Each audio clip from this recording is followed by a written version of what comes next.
Let's start with the question जो मैंने homework में दिया था। जेई एडवांस 2016 में आया हुआ क्वेश्चन है ये।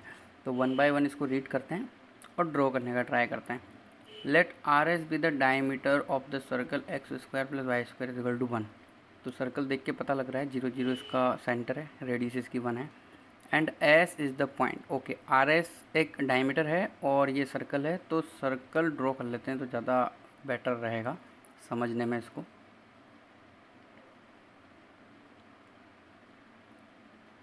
तो ये तो हो गया सर्कल। अब इसी के साथ हम लोग एक्स और वाई एक्सिस भी बना लेते हैं ताकि ओरिजिन का हम लोगों को थोड़ा आइडिया रहेगा। क्लियर?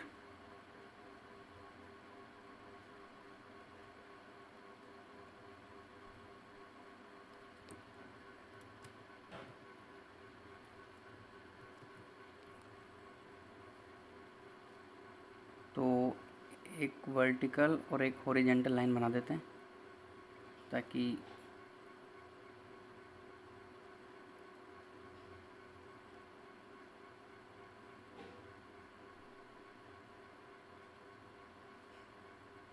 ये लाइन थोड़ी सी ऊपर बन गई है।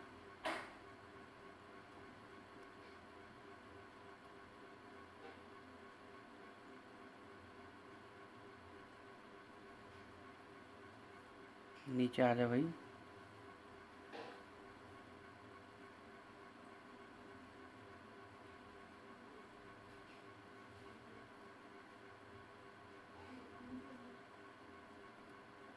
चलो, ये तो हो गया हमारी एक्स एक्सिस जो काफ़ी मेहनत के बाद बनी है।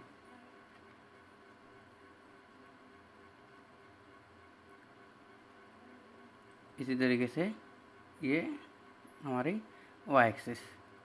तो सेंटर यहाँ पे हो गया कहीं कहीं 0,0। अभी क्या बोल रहा है, R S with diameter and one point is 1,0। तो 1,0 तो हमें पता है कहाँ है, 1,0 तो इधर ही होगा, कुछ भी हो जाता है। अब ये पॉइंट है एस, ये पॉइंट का नाम दिया हुआ है एस, तो ऑब्वियसली आर जो है ये वाला पॉइंट होगा, तभी डायमीटर होगी। तो हमें क्या मिल चुका है, एस पॉइंट और R point. Let P be a variable point other than R and X. Okay, R और एस के अलावा कोई और पॉइंट है P. Okay, on the circle and tangent to the circle at S and P meet at the Q। Okay, सबसे पहले हम लोगों को P पॉइंट मान लेना चाहिए। तो यहाँ पे कहीं मैं P पॉइंट मान लेता हूँ और P पॉइंट हमें पता नहीं है तो P पॉइंट हम लोग मान लेते हैं। लेट P, इसको देखो, ये x square plus y square is equal to 1 है। तो हमें पैरामेट्रिक पॉइंट पता होते हैं, क्या होते हैं, r cos theta r sin theta. तो अब मैं लिख सकता हूँ P पॉइंट को 1 cos theta and 1 sine theta, ऐसा हम लिख सकते हैं पॉइंट पी पॉइंट। अब पी पॉइंट पर हम लोगों को बनानी है टेंजेंट, तो पी पॉइंट पर टेंजेंट भी ड्रॉ कर लेते हैं।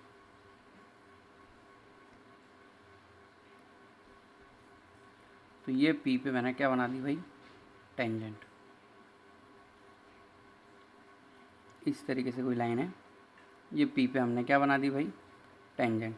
अब टेंजेंट की इक्वेशन क्या होगी, तो equation of tangent at P point parametric form में हम लिख सकते हैं x cos theta plus y sin theta is equal to 1। तो ये तो इक्वेशन नंबर 1 दे दो और ये पी पे क्या है, टेंजेंट की इक्वेशन है। ओके, अब नेक्स्ट क्या दिया हुआ है, पी पे, पी एक वेरिएबल पॉइंट है कॉस थीटा। अब थीटा यहाँ पे वेरिएबल है तो ऑटोमेटिकली पी भी क्या हो जाएगा, पॉइंट वेरिएबल हो जाएगा। एक पी पे टेंजेंट है and tangent to the circle at S and P. अच्छा, एस पे भी एक हम लोगों को टेंजेंट बना लेनी है। तो एस पे टेंजेंट तो मतलब वो एक वर्टिकल लाइन होगी और क्या। तो ये एस पे हम लोग टेंजेंट मान लेते हैं इस तरीके से। और अगर मान लो इसमें थोड़ा सा प्रॉब्लम लगता है तो इस लाइन को सीधी बना लेते हैं हम लोग।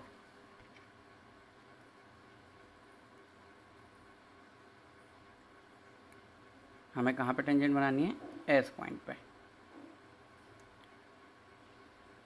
ये लो, ये एस पॉइंट पे क्या हो गई, टेंजेंट। ओके, अब ये बोल रहा है दोनों टेंजेंट मिल रही है क्यू पॉइंट पर। कौन से पॉइंट पे मिल रही है, क्यू पॉइंट पर। Okay, the normal to the circle at P intersect a line drawn through Q। अच्छा, सबसे पहले किसकी बात हो रही है? Normal to the circle at P। P पर हम लोगों को एक नॉर्मल बना लेना चाहिए। P पर हम लोगों को क्या बना लेना चाहिए? एक नॉर्मल। तो चलो अब P पर एक नॉर्मल बनाया जाएगा। ये P पर एक नॉर्मल बन गया। क्लियर? नॉर्मल है, थोड़ा सा लाइन सीधी नहीं दिख रही है, पर हम लोगों को सीधी माननी है। देखो,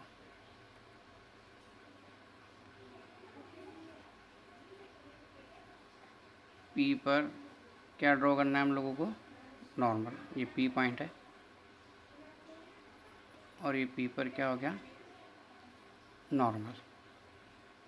ये P पे नॉर्मल है। नॉर्मल, ये जो ग्रीन कलर की लाइन है ये क्या है?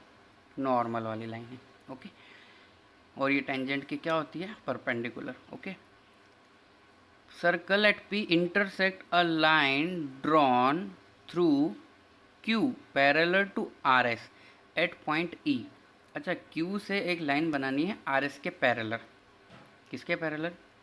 RS के पैरेलल हम लोगों को एक लाइन बनानी है और वो Q से स्टार्ट होनी चाहिए। ओके, तो इस तरह की कुछ लाइन की ये बात कर रहा है। तो ये हमारा अब जाके डायग्राम कंप्लीट हुआ है। और ये किस पॉइंट पर इंटरसेक्ट कर रहे हैं? आर हमारा यहाँ पे है। RS से पैरेलल हम लोगों ने Q से जाती हुई एक लाइन बना दी। और ये जो बोल रहा है P पॉइंट पर जो नॉर्मल है, ये पॉइंट हमारा क्या था भाई? P। ओके, P पे नॉर्मल और Q से RS के पैरेलल लाइन जो है वो किस पॉइंट पर इंटरसेक्ट कर रहे हैं? E पॉइंट पर इंटरसेक्ट कर रहे हैं। Then the locus of E passes through the point. Okay, so we have to find out the locus of point E. हमें क्या फाइंड करना है? लोकस ऑफ पॉइंट E हम लोगों को फाइंड करना है। अगर वो फाइंड हो गया, मतलब x और y में एक्सप्रेशन आ जाएगा, तो फिर हम ऑटोमेटिकली क्या कर सकते हैं? जो पॉइंट दिए हुए हैं उनको सेटिस्फाई करवा सकते हैं। ओके, तो डायग्राम हम लोगों का कंप्लीट हो चुका है। अब हम लोग इक्वेशंस वाली फॉर्म में जाते हैं। तो अभी तक हम लोगों ने क्या करा? P point P cos theta sin theta मान लिया और टेंजेंट की इक्वेशन भी लिख दी। इसी तरीके से हम वहाँ पे नॉर्मल की इक्वेशन भी लिख सकते हैं। कहाँ पे हम नॉर्मल की इक्वेशन लिख सकते हैं? P पॉइंट पे। तो P पॉइंट पर नॉर्मल की इक्वेशन के लिए equation of normal at P। अब देखो, इसका स्लोप कितना है? Minus cos theta upon sine theta. तो नॉर्मल का स्लोप क्या होगा? Sine theta upon cos theta, मतलब क्या? Tan theta. और जो नॉर्मल है, नॉर्मल जो है वो सेंटर से जाना चाहिए था, है ना? तो इस लाइन को भी हम लोगों को थोड़ा सा क्या कर लेना चाहिए? मॉडिफाई कर लेना चाहिए।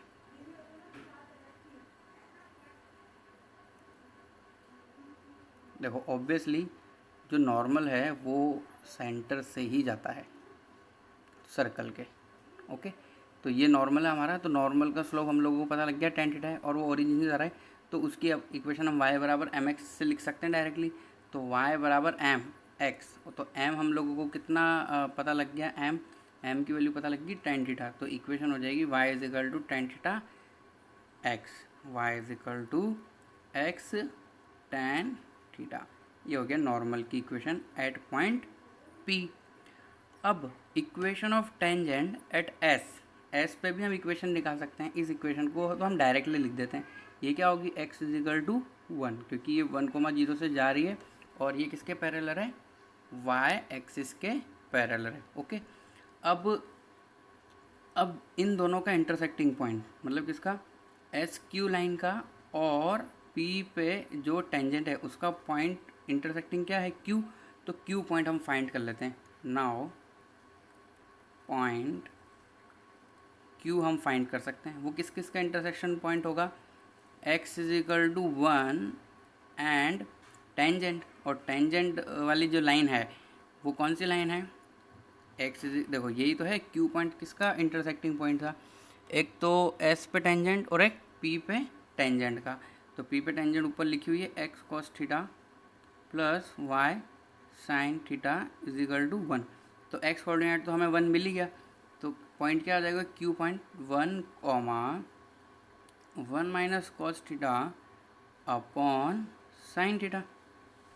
क्लियर। अब अगर मान लो मैं ये वाई कोऑर्डिनेट इसका सॉल्व करता हूँ तो क्यू पॉइंट मेरे पास कुछ इस तरीके से आ जाएगा 1 tan θ/2। क्लियर। तो अभी तक हम लोग कहाँ पे पहुँच गए, क्यू पॉइंट तक पहुँच चुके हैं अभी हम लोग। ओके, अब हम आगे क्या कर सकते हैं, हम लोगों को डायग्राम के अंदर दिख रहा है एक हम लोगों ने आर एस के पैरेलल एक लाइन बनाई है, आर एस के पैरेलल क्यू से जाती हुई एक लाइन बनाई है हम लोगों ने। तो क्यू पॉइंट पहले अगर मैं डायग्राम के अंदर लिख दूँ तो ज़्यादा सही रहेगा, 1, tan θ/2। क्यू पॉइंट क्या है, 1, tan θ/2। क्लियर। अब हम लोग इस लाइन की इक्वेशन कैलकुलेट करना चाहते हैं क्योंकि हमें पॉइंट पता लग गया इस पर 1 tan θ/2 और इसका स्लोप कितना होगा, आर एस के बराबर। आर एस एक्स एक्सिस है, मतलब इसका स्लोप कितना होगा, 0। तो इसलिए अब हम लोग लिख सकते हैं इक्वेशन ऑफ लाइन, कहाँ से जा रही है वो, क्यू से, और किसके पैरेलल है, पैरेलल टू आर एस, है ना। अब क्यू पॉइंट हमें पता है तो इस पॉइंट से जाने वाली और जीरो स्लोप वाली इक्वेशन क्या हम लिख सकते हैं, y = mx होगी, y बराबर mx होगी क्या, नहीं, वो इक्वेशन कैसे होगी, x के पैरेलल है तो y बराबर कांस्टेंट होगा, तो y बराबर सीधा tan θ/2 हम लिख सकते हैं। तो y बराबर tan θ/2 किसकी इक्वेशन हो गई, आर एस के पैरेलल क्यू से जाने वाली लाइन की इक्वेशन हो गई। अब देखो intersecting point E of normal, अब देखो हम लोग पॉइंट E के बारे में बात कर लेते हैं क्योंकि E पॉइंट जो है वो किस किस का इंटरसेक्शन है, देखो डायग्राम के अंदर देखते हैं। E पॉइंट है अभी अभी हम लोगों ने जो लाइन कैलकुलेट करी वो और P पे नॉर्मल, तो क्यों ना हम E पॉइंट के कोऑर्डिनेट कैलकुलेट कर लें। तो हम फाइंड कर लेते हैं पॉइंट E। अभी किस किस का इंटरसेक्शन है, इंटरसेक्शन ऑफ, एक तो ये पैरेलल वाली लाइन y बराबर tan θ/2 वाली line and normal at P, and normal जिसको हम लोगों ने इक्वेशन नंबर 2 दिया हुआ है। तो इन दोनों का अगर मैं सॉल्व करता हूँ तो दोनों से बराबर कर देते हैं y की वैल्यू, तो क्या हो जाएगी tan θ/2, एक तो y बराबर tan θ/2 है और एक y बराबर क्या है, x tan थीटा। तो यहाँ से हम अगर x की वैल्यू निकालेंगे तो किस तरीके से आएगी, 1 माइनस tan स्क्वायर θ/2। अच्छा, इसके अलावा और भी कुछ मेथड हो सकता है, कुछ बच्चों ने मुझे सेंड भी किया है, सिंपल मेथड भी, और ये भी एक मेथड है। तो जो जिन लोगों ने सॉल्व किया उन लोगों के पास 2 मेथड है, जिन्होंने सॉल्व नहीं किया उनके पास ये मेथड तो है ही सही, वो खुद भी एक और बार ट्राई कर सकते हैं। ओके, तो अब हम बात कर लेते हैं लोकस की, लोकस ऑफ E, क्योंकि हमारे पास कहीं ना कहीं इस तरह का रिलेशन आ रहा है तो हम लोकस सिंपली लिख सकते हैं x = तो देखो tan स्क्वायर θ/2, तो tan स्क्वायर θ/2 यहाँ से इसकी वैल्यू y है तो हम इसको क्या लिख सकते हैं, 1 माइनस वाई स्क्वायर अपॉन 2। अब इसको थोड़ा और सॉल्व कर लेंगे तो ये क्या हो जाएगा, y स्क्वायर = 1 माइनस 2x। अब ये हमारा लोकस है। अब इस लोकस में तुम दिए हुए पॉइंट सेटिस्फाई करवा लो। इस लोकस में क्या करा सकते हैं हम, दिए हुए पॉइंट सेटिस्फाई करा सकते हैं, तो जो पॉइंट सेटिस्फाई हो जाएगा that will be our answer. तो यहाँ पे तुम लोगों के 2 ऑप्शन सेटिस्फाई होंगे, एक तो ए और एक सी ऑप्शन तुम लोग ट्राई करा सकते हो उस इक्वेशन में सेटिस्फाई करवा के। ए और सी 2 ऑप्शन ऐसे हैं जो सेटिस्फाई करेंगे।